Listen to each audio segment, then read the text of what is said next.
queridos irmãos. Para quem está chegando, pode ficar tranquilo. Texto interessante, né? Quase nada a ver com o que nós vamos falar agora. É muito difícil nós vivermos de um modo geral. Mas é muito difícil porque nós, em geral, traçamos uma imagem na nossa cabeça que não corresponde à realidade. Ou seja, o nosso blueprint, o nosso desenho ou a nossa imaginação desenha uma realidade que não condiz com o que nós vivemos. E, de uma forma ou de outra, nós nos rebelamos.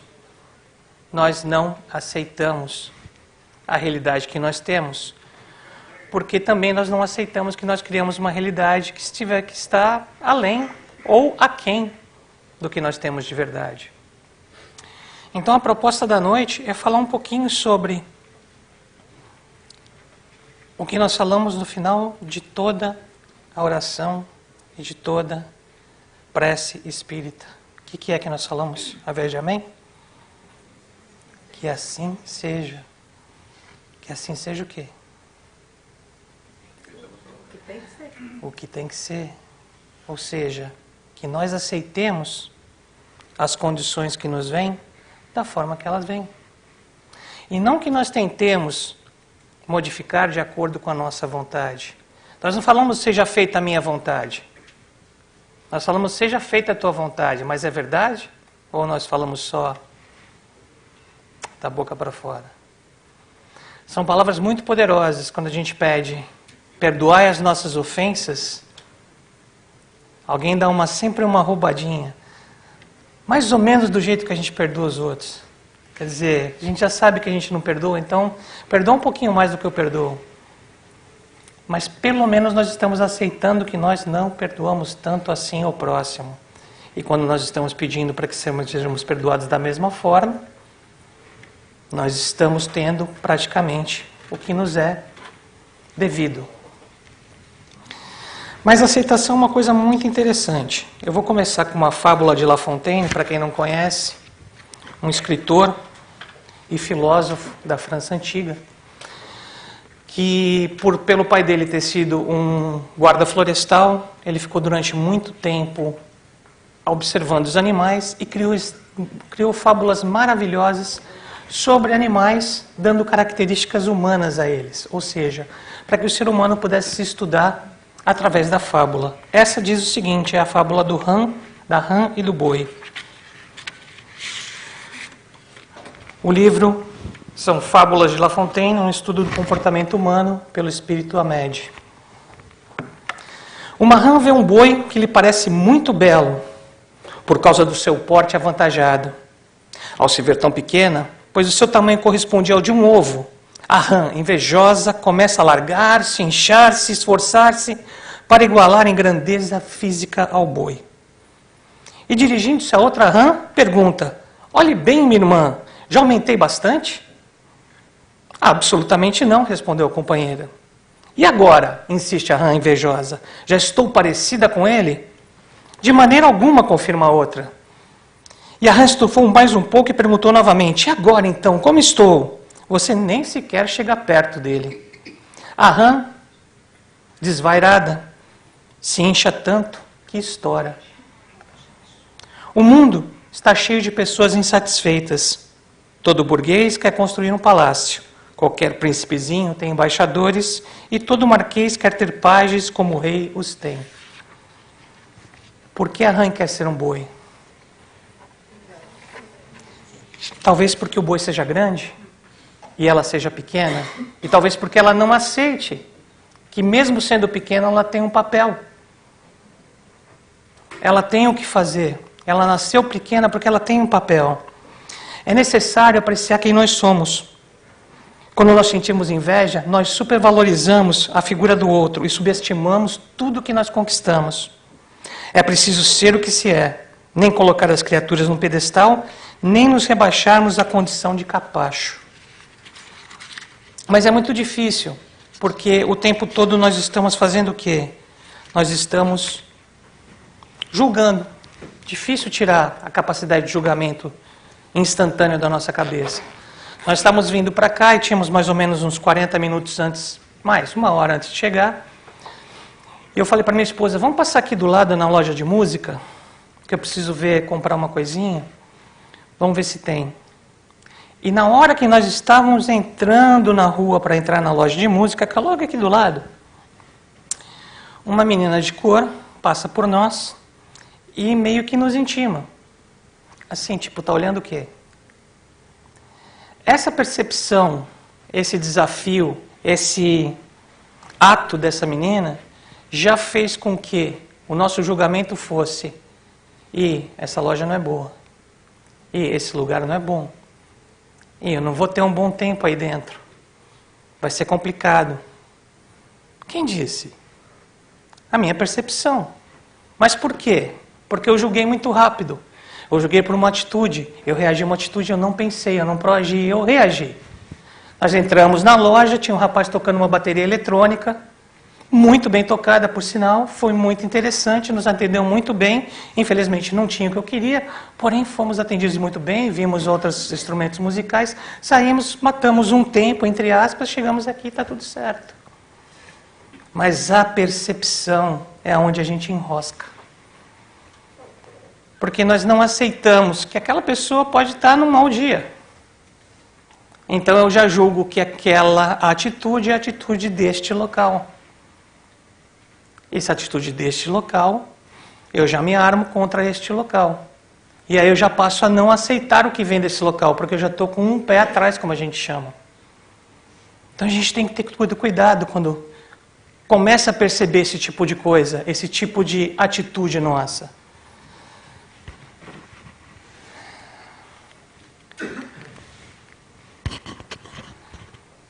Nós temos que ter inteligência espiritual, meus amigos, que é um pouco mais do que a inteligência emocional. No Evangelho segundo o Espiritismo, no capítulo 5, item 13, os Espíritos dizem que o homem pode abrandar ou aumentar a amargura de suas provas pela maneira que encara a vida terrestre. Contentar-se com sua posição sem invejar a dos outros, de atenuar a impressão moral dos reveses e das decepções que experimenta. Ele aure nisso uma calma e uma resignação. Mais uma vez, impressões. Mais uma vez, percepção. Quando nós falamos de resignação, nós achamos que é abaixar a cabeça e dizer sim para tudo. Como o americano tem aquele bonequinho, aquele bubblehead que chacoalha assim para tudo. Não, resignação é diferente. Resignação tem outra cara. Mas o que nós precisamos fazer para aceitar o próximo?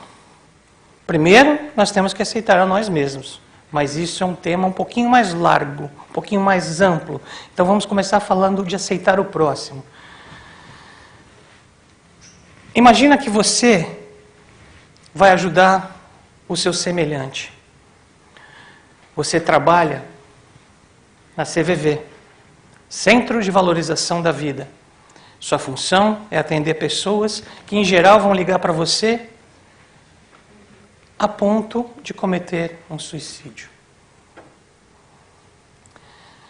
No meio do caminho, no meio da conversa, você percebe que essa pessoa que está conversando com você é um assassino. E aí? Como é que fica? Como é que você trata ele? É muito fácil agora você dizer, eu trato como uma pessoa e vou tentar com que ele se reabilite. Mas se ele já começa a te contar as coisas que ele fez, como é que você deixa o seu lado moral de lado para atender o dele? Eles têm algumas partes, eles têm alguns itens, eles têm alguns estudos que são muito interessantes. Eu queria compartilhar isso com vocês nesse momento, para que fique um pouco mais fácil, porque é claro que nós não vamos ter este mesmo contato, ou esperamos que não. Porém, vamos ter contato com pessoas difíceis. Não é só de pessoas tranquilas e fáceis que se faz a vida. Então, a primeira Primeiro ponto é aceitar o outro. Aceitar o outro é admitir sua existência. Admitir que ele está vivo, ele está na sua frente, ele está falando com você. Ele é um ser humano, com os mesmos direitos, mesmos deveres que você, porém, se ele não cumprir os deveres dele, ele continua sendo um ser humano.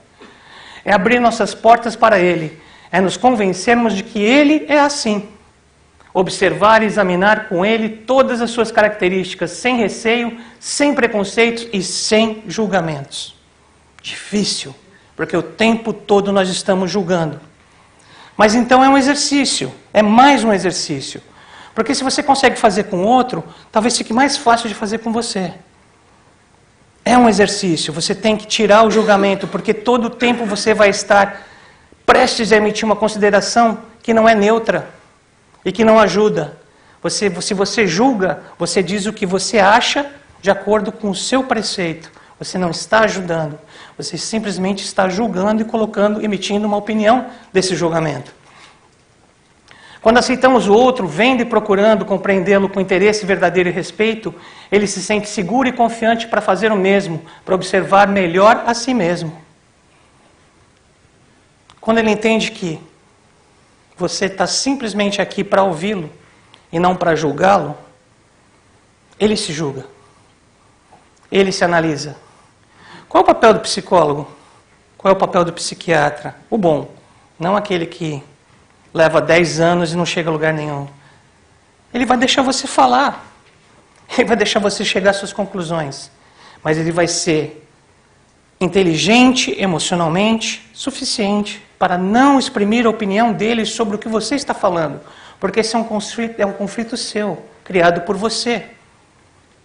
Nosso irmão Humberto Fabre falou semana passada que nós trazemos mais ou menos das nossas 100% de encrenca, uns 35% nós trazemos da nossa encarnação.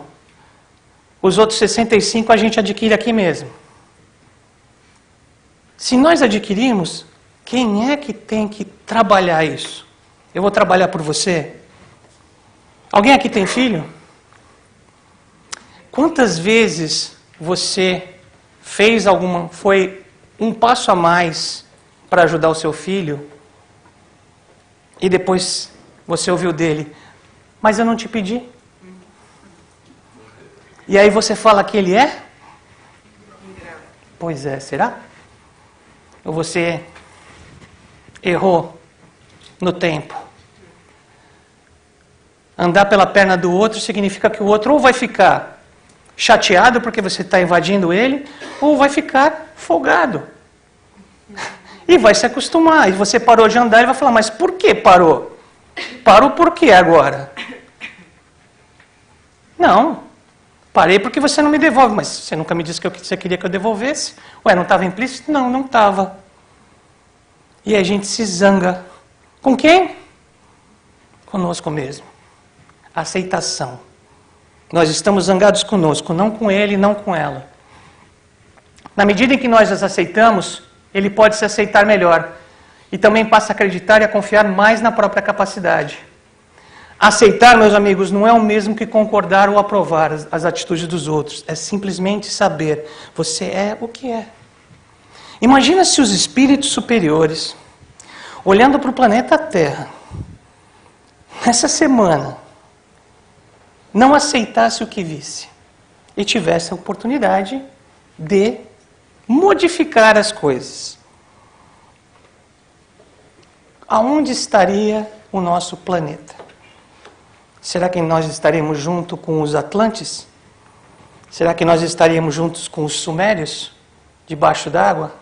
Será que nós estaríamos em outro plano já, buscando uma outra reencarnação? Não, porque o Pai é justo. Ele aceita que nós somos desta forma.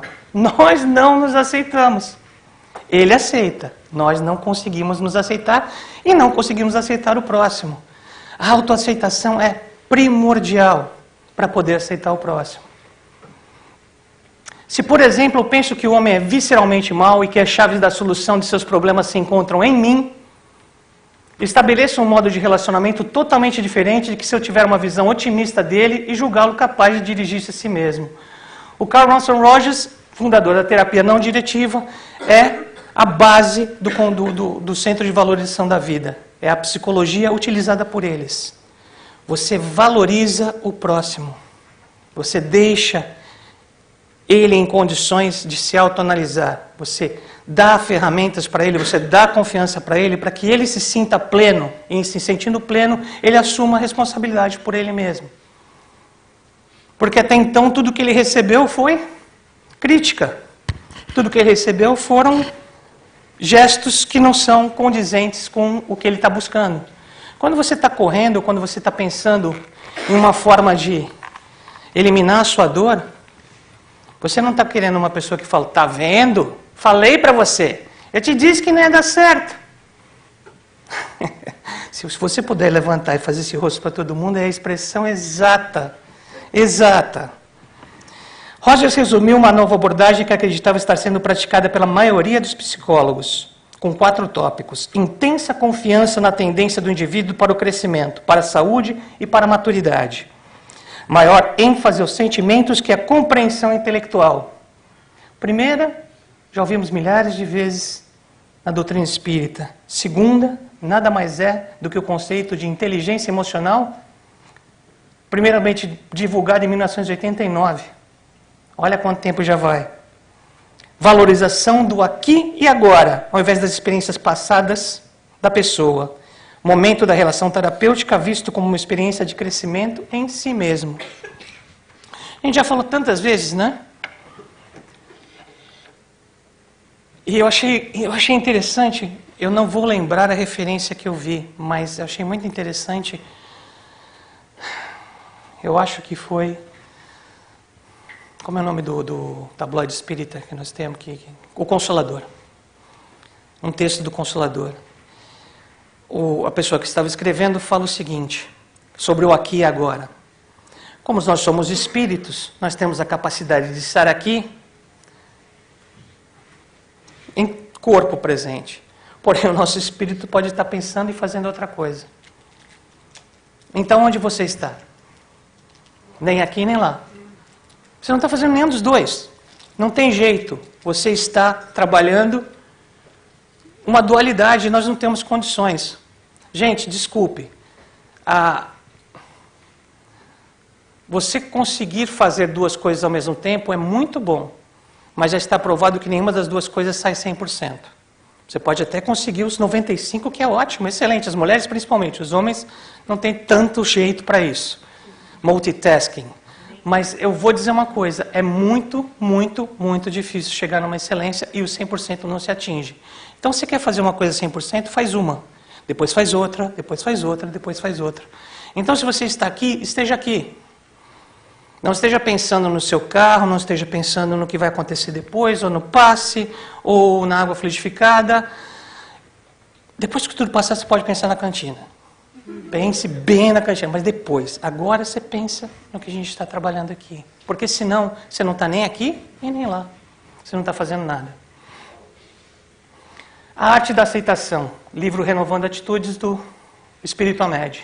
Aceitar nossa realidade tal qual é, representa um ato benéfico em nossa vida. A aceitação traz paz e lucidez mental, que nos permite visualizar o ponto principal da partida e realizar satisfatoriamente nossa transformação interior. Diz para mim, se você não reconhece que você tem um problema, você tem um problema? Não. Se você não reconhece que tem, você tem? Não. Você não tem, você não reconhece. Nós reconhecemos que você tem um problema, você não reconhece. E se você não reconhece, como é que você vai resolver este problema? Se você diz que eu não tenho problema nenhum. Que ótimo, fantástico. Porém, se você quiser resolver, se a sua vida não vai para frente do jeito que você gostaria que fosse, talvez você tenha um problema, né? E só reconhecendo ele que você vai para frente. Para reconhecer que você tem um problema, você tem que se aceitar com um problema. Ok, eu tenho um problema. Daqui para frente eu vou tentar resolvê-lo. Mas primeiro aceitar. Porque quando você tem um problema, o que você põe na sua cabeça? Eu sou menos. Eu não sou igual aos outros. Jura? Quer dizer que todo mundo que está sentado aqui não tem problema? Eu diria que se você não tem problema, aí você não é igual aos outros. É exatamente o contrário. Então, se você quer ser igual aos outros, tenha seus problemas. Resolva os seus problemas. Só conseguimos modificar aquilo que admitimos e que vemos claramente em nós mesmos. Senão, não tem modificação. Quando não aceitamos os fatos existenciais, somos levados a reagir com atitudes de negação. Eu não tenho problema, quem tem problema é você. O tempo todo, só fica falando disso, só fica falando dessa minha característica. E você? E você que faz isso, que faz aquilo, que faz aquilo outro, que faz aquilo outro? Você escapou, né? Não, você não escapou, você continua com o problema. Não precisa levantar a mão quem nunca fez isso, porque eu levanto por todo mundo, tá? A gente faz isso muito. Porque não quer admitir, porque não é a hora certa, porque foi pego de surpresa, porque não se preparou, por quê? Então fica aqui o convite. Próxima vez que alguém falar dos seus problemas, fale dos seus problemas, não do problema da pessoa que está falando com você. Se a gente tivesse pessoas do nosso lado que o tempo todo só falassem o quão bom nós somos e quão interessantes são as nossas características boas, aonde é que nós íamos melhorar? Nós íamos virar rã, sem precisar de um boi do lado. Rapidinho a gente ia estourar.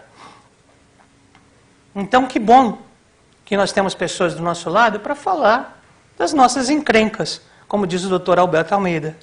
Porque senão, nós nunca iríamos querer realizar e aceitar que nós as temos. É o fenômeno psicológico da reação natural e instintiva às dores. Conflitos, mudanças, perdas e deserções. Nossa cabeça é trabalhada, ela foi ligada aos circuitos para evitar a dor e correr para o prazer. Para quem não sabe exatamente o que um coach faz. Ele te coloca numa situação de tanta dor, de estar nessa situação, que a hora que você não aguenta mais sentir aquela dor que ele faz que você sinta psicologicamente, ele te apresenta outro quadro que é muito bonito. Aí a sua cabeça faz a mudança, o shift. E aí você passa a abraçar esse novo modelo e você começa a arriscar aquele modelo antigo que você tinha. Por quê? Porque nós não aguentamos trabalhar com a dor. Para nós é muito duro. E agora vem a inteligência espírita. Para que serve a dor? Para progredir. Mas quem nos ouve e chegou agora no centro espírita fala, nossa, que bando de masoquista. Né? A dor serve para progredir, então vamos pegar um flagelo, vamos ajoelhar no milho e vamos chicotear as costas. Aí a gente progride, né? Não, né? Não é assim. A dor é uma oportunidade, porque nós deixamos de evoluir pelo amor. Então agora, não dá mais, está doendo. É aquela história do dono do cachorro, que o vizinho vem e fala, moço, leva o seu cachorro no veterinário. Ele fala, mas por quê? Ué, porque ele está chorando a noite inteira, o senhor não está ouvindo? Ele continua chorando. Ele falou, isso. É porque ele está deitado numa cama de prego. Aí o menino falou, como assim? E por que ele não levanta? Porque a dor não é tão intensa ainda. Somos nós. Nós deitamos numa cama de prego, mas enquanto o prego não pegar o nervo, a gente não pula. A gente não sai. Muitas vezes nós temos tanto medo de mudança que nós continuamos sentindo a dor. E aí, por uma bondade extrema, aquele preguinho alcança um ponto visceral e você pula da cama e faz alguma coisa. Está na hora de a gente dar um passo a mais do que isso. Aceitando que nós temos o problema. Para modificá-lo antes que doa demais. Gente, qual o meio mais prático que tem o homem de se melhorar nessa vida e resistir à atração do mal? Livro dos Espíritos, questão 919. Alguma dica? Alguma... O amor? Estava na entrada do oráculo de Delfos. Um dizer: homem, conhece-te a ti mesmo.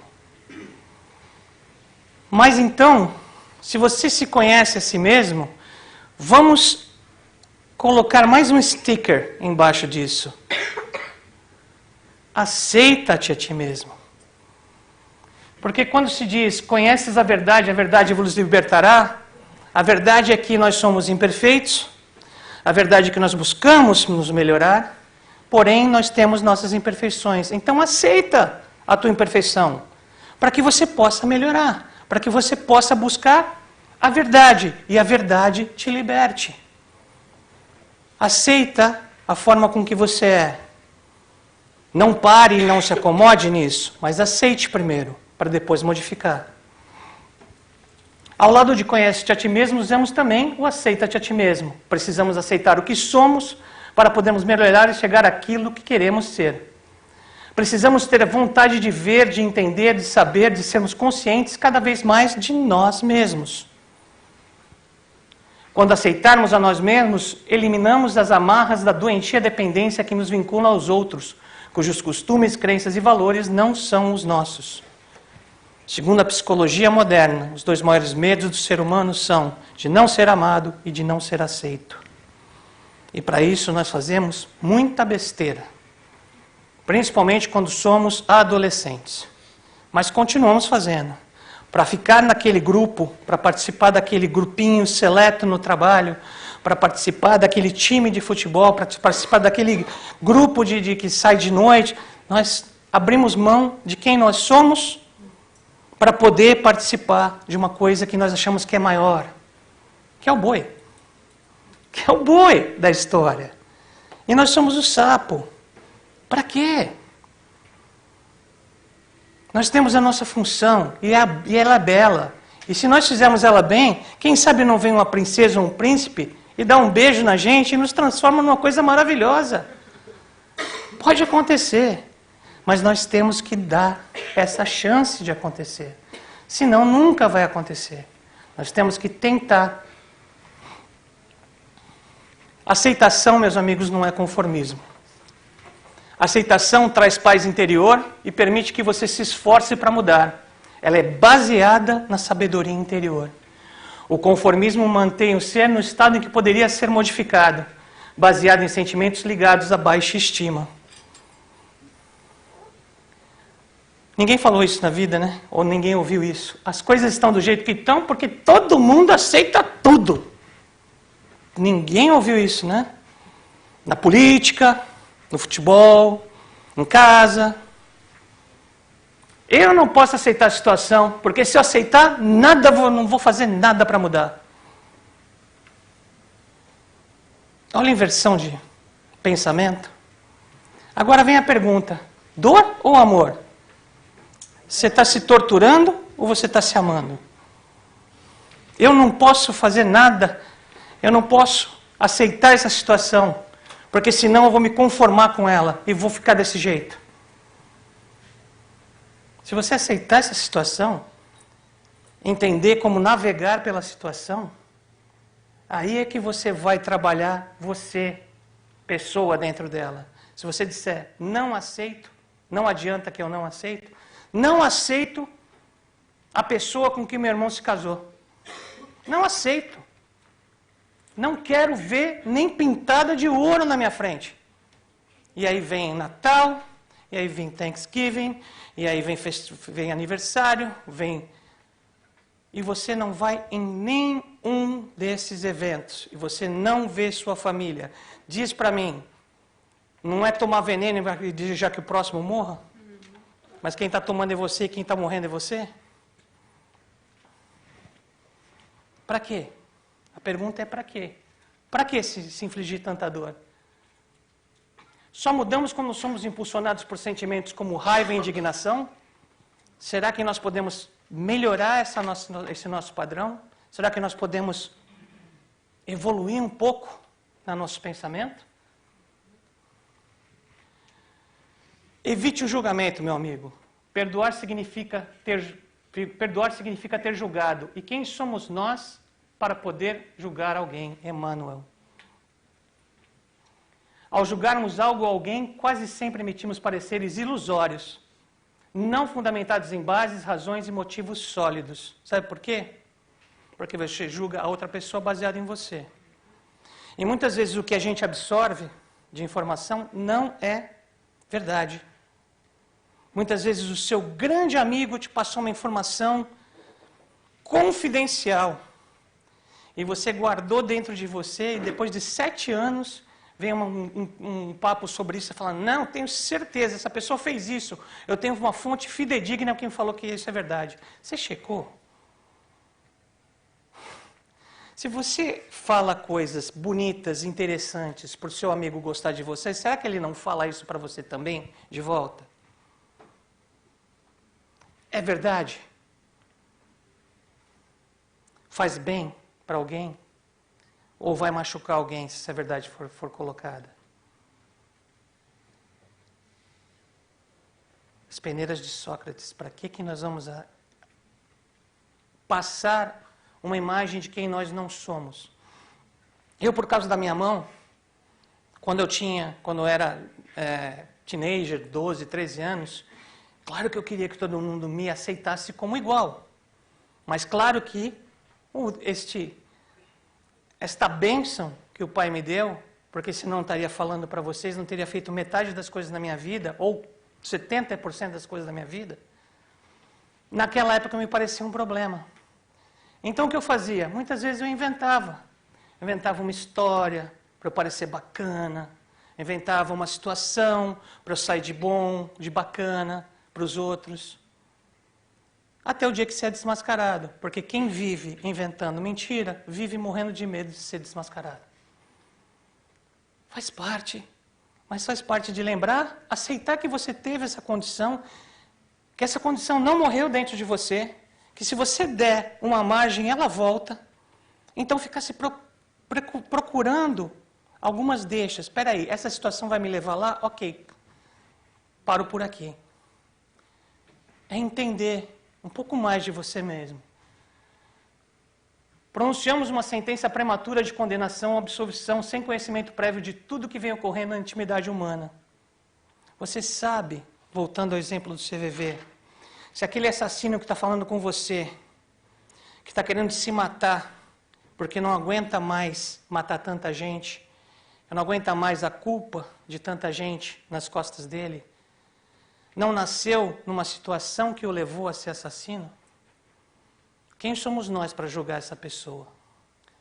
Olha, eu estou colocando talvez um dos piores casos que pode haver, mas existe. Quem somos nós para julgá-lo? Agora, se ele veio procurar ajuda, é porque de alguma forma ele aceitou o fato de que ele faz coisa errada. Senão nem isso ele procurava, senão nem isso ele ia atrás. Isso sim é uma coisa a se notar. Que dentro de cada pessoa existe a capacidade de crescer. Ela pode desenvolver essa capacidade ou não, mas existe, está latente dentro dela, é do ser humano. Não nos damos conta de que um julgamento arbitrário é o declínio do entendimento, da empatia, da complacência e da aceitação para com a nossa diversidade existencial, bem como para das outras pessoas. Sabe por que você diz isso? Porque você é sempre assim. Você é sempre assim. Você é igualzinho a sua mãe. Agora tenta continuar esse papo. Tenta continuar este bate-papo de uma forma que a outra pessoa que está te ouvindo vá aproveitar 1 milímetro de informação. Você cortou o caminho da informação. Você julgou, condenou e já mandou para a cadeia. Sem que a pessoa falasse nada. Esse é o problema de julgar. Julgamento é o naufrágio da compreensão, meus amigos. Se você quer compreender alguém, tente não julgar. Que assim seja. José Herculano Pires, no Homem, o livro novo, fala o seguinte: uma das acusações que se faz ao Espiritismo é de levar o homem ao conformismo. Se não deu nessa encarnação, faz na próxima. Se é assim, porque você deve ter matado 50 pessoas na outra encarnação, mais umas 300 na encarnação anterior, mais 450. Por isso é assim, ó, largado. É assim que a gente fala, mas é assim que nós somos percebidos. Por quê? Porque não se tem o que falar contra o Espiritismo. Então, a única coisa que se fala é que nós somos conformistas. Nós não somos conformistas. Muitos confundem resignação espírita com conformismo religioso. Conformismo religioso é, por que é assim? É assim porque é assim. Mas por que é assim? Ué, é assim porque é assim. Mas por que é assim? Ah, é um mistério. É assim porque Deus quer, é um mistério. Gente, não dá para ser tão misterioso assim. É assim porque você está se comportando dessa forma. E nesse momento, nesta hora, do dia 10 de abril, você se comporta assim.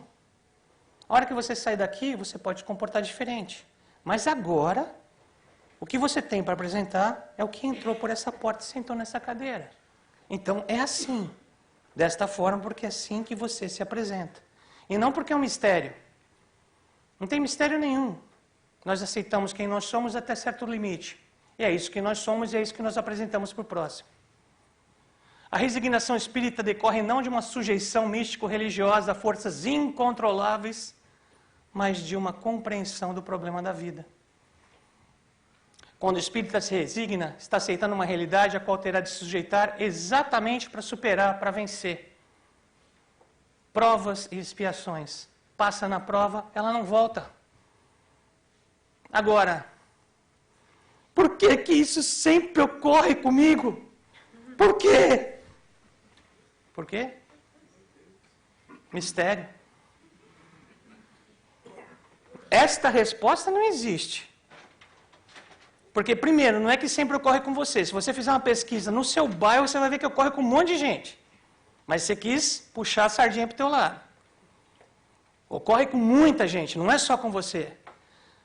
E outra, o seu cérebro não sabe o que é certo, o que é errado, o que é verdadeiro, o que é falso. Se você informar para ele, eu tenho uma pergunta para você, vai buscar essa resposta. Por que que isso sempre acontece comigo? Você vai fazer ele rodar que nem um parafuso, ele vai voltar com uma explicação absurda que não vai te ajudar. Por isso, como diz o cientista Kadamoto, brasileiro, 80% a 90% dos 50 mil pensamentos que nós temos diariamente podem ser jogados de lado, não servem para nada. Nós aproveitamos 8% dos nossos pensamentos. 8% são válidos e nos levam para frente. Vários são sobre ontem, vários são sobre amanhã, vários são sobre coisas que já aconteceram, que vão acontecer, que podem acontecer, mas não aconteceram. Tadashi Kadamoto, no livro Ninguém Tropeça na Montanha. A gente, em geral, tropeça num grãozinho ou numa pedrinha. Vamos pensar nisso, né, gente? Ele compreende que a vida é um processo em desenvolvimento, dentro do qual o homem tem que se equilibrar. Então, vamos parar com a autossabotagem. A vida sempre melhora quando você se trata melhor. Quando você se entende melhor. Quando você sabe que você tem um problema, mas você pode ter a solução. Quando você entende que, por conta de você ter tido uma infância assim ou assado, você muitas vezes vai reagir de uma forma que não é tão proveitosa para você e para o outro. Então, presta atenção nesta forma. E se você derrapar e agir dessa forma, fala, peraí, desculpa. Não é nada disso que eu falei, esquece. Vamos começar de novo. Volta o filme. Vamos começar de novo. Esquece que eu falei isso. Vamos falar de novo. É o mínimo que você pode fazer para recuperar uma coisa que você já sabe que não vai te levar a nada. Para isso, espíritas, pessoas, seres humanos encarnados, amai-vos, eis o primeiro mandamento, e instruí-vos, eis o segundo. Porque se você não buscar entender a si mesmo pela instrução, você não consegue. Você por você, nós temos muitas dúvidas que podem ser respondidas pela instrução. É por isso que a doutrina espírita é tão incrível. Porque eu posso estar falando um monte de besteira para vocês. A Lívia pode ter tido um surto e me colocou aqui em cima. Falou, vai lá falar que eu não consigo falar, que eu estou tossindo hoje. E aí? Todo mundo acredita em mim só porque eu estou aqui em cima? Não. Não acreditem em mim. Façam por vocês mesmos. Vão, estudem, procurem. Sabe por quê? Todo mundo tem um talento dentro de si. Ou mais de um talento. Mas se você fizer que nem a parábola dos talentos e enterrar esse talento na terra, ninguém vai saber que ele existe. Se você não colocar o seu talento para fora, o mundo não vai saber que você é talentosa. Se você não colocar, o mundo não vai saber. Se você não colocar, o mundo não sabe que você tem um talento, meu amigo. Se você não colocar, é um talento a menos na terra. Quanto tempo mais nós vamos ficar enterrando nossos talentos? Quanto tempo, minha amiga, nós vamos ficar enterrando nossos talentos? Para quê? Nós somos talentosos. Dê margem ao seu talento. Deixe ele aflorar. Deixe o mundo saber quanto talentoso as pessoas que vivem nessa terra podem ser. E quanto talento nós temos. Aceitando que nós temos problemas que podem ser modificados, mas também temos talentos que podem ser divididos. Você nunca terá uma boa autoestima se alimentar pensamentos negativos. Como a autoestima decorre do que você pensa, a seu respeito você tem a liberdade de pensar o que quiser. Então, para que você vai pensar mal de você mesmo? Diz para mim. Vamos pensar no tema aceitação e autoaceitação. Se nós treinamos pensar mal com os outros, ou dos outros, é muito mais fácil a gente pensar uma da gente. Então vamos treinar pensar bem dos outros para começar a ficar mais fácil de pensar bem da gente também. Vamos aceitar os outros da forma que eles são para aceitarmos a nós mesmos do jeito que nós somos. E aceitando a nós mesmos do jeito que nós somos, nós vamos ver que nós temos coisas muito melhores do que nós pensávamos que tínhamos. Aceita os outros como são, a fim de que te aceitem como és, porquanto de todos os patrimônios da vida, nenhum se compara à paz de quem procura fazer sempre o melhor, embora consciente de que esse melhor ainda deixe muito a desejar. É o que é, foi o que foi, será o que será. Meus queridos, que assim seja, e que nós possamos repetir do coração para fora. Que assim seja. Muito obrigado.